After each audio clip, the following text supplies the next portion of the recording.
Through the prophet Amos, the Lord indicates that he will bring a famine upon the earth, not of bread, but of the word of the Lord.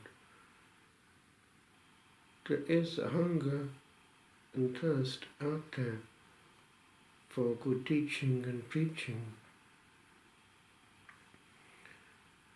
In fact, over the years, looking back, I observe the power of preaching and also the pain of its lack. And it does not come when there is a thirst. Alas, looking back over student days, one was sometimes appalled at the poor quality of preaching to Catholic students compared with the teaching given to some of the evangelicals, for instance. And one was leaking for that reason. It's not good that one should presume just on the sacraments and that people will still come, because they may actually not. They may compare notes. And it is not good in our time to discourage preaching, for instance, lest we bore the people.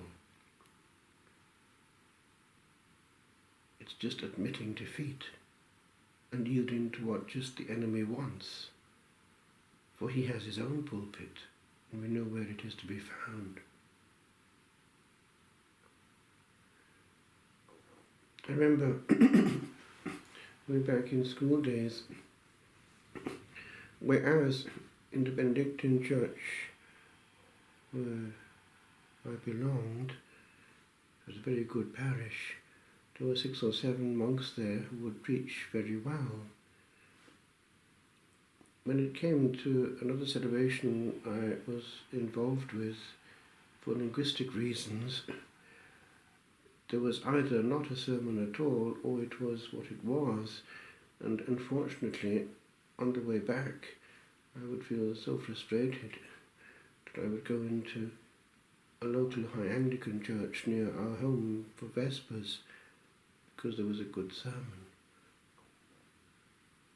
It was High Anglican, therefore it was close enough with regard to things being said, to some kind of truth, but delivery was inspiring. The delivery matters. It's not enough to read a few thoughts. One has to preach. There's a big difference between lecturing and preaching. It's something to be aware of, because we can't, as I say, presume that people will still come if they're not given all to which they have a right, and if they are short-changed on this question because it is classed as a Protestant thing. Actually, it's not. Anything that the Protestants have, they have from us anyway. The saint of this day was aware of the issue, and he was raised up in our time, St. Anthony Maria Zaccaria, to found the Barnabites, so-called, because of the Church of St. Barnabas. But they were the clerks regular of St. Paul, actually, to whom he had a great devotion, for Paul was his model, who, precisely, by preaching and teaching, and indeed writing through a secretary, swayed the world, converted sinners. And this saint, the founder, hugely influenced the parts of Europe where he preached, and he was a strong reaction precisely against Lutheranism. He died in 1539, in this day of the 5th of July, and his work continued. He wanted preachers and those who would minister well the sacraments, the Counter-Reformation, therefore, Reformation within the Church.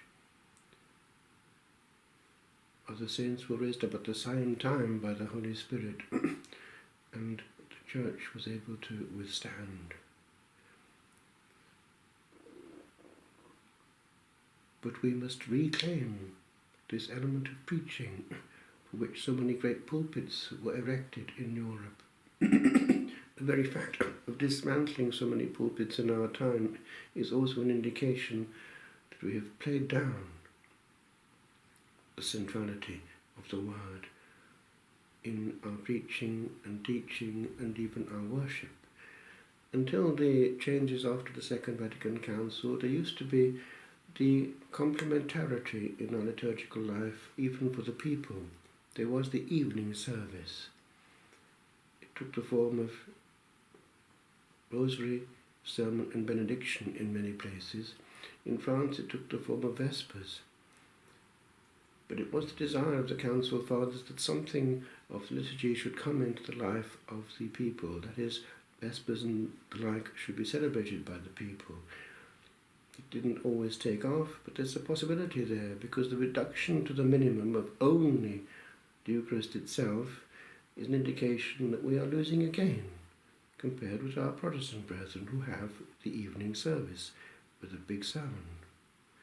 The problem is, in part, that our sermons, our homilies, are going towards a greater each time, and therefore they are eclipsed by the Eucharist. But we do not evaluate the power of the Word. We are losing and leaking. There was an Anglican, could have been the Archbishop of Canterbury, who was saying that there was a problem. We're suffering from foot and mouth disease. We cannot visit and we cannot preach. Nothing can take the place of the powerful sermon that hits hard where it hurts and wins souls for Christ.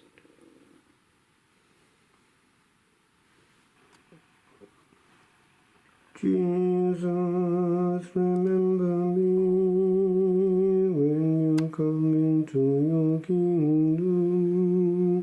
Jesus, remember me when you come into your kingdom. Jesus, remember me when you come into your kingdom. Jesus, remember me when you come into your kingdom. Jesus, remember me when you come into your kingdom. Jesus, remember me when you come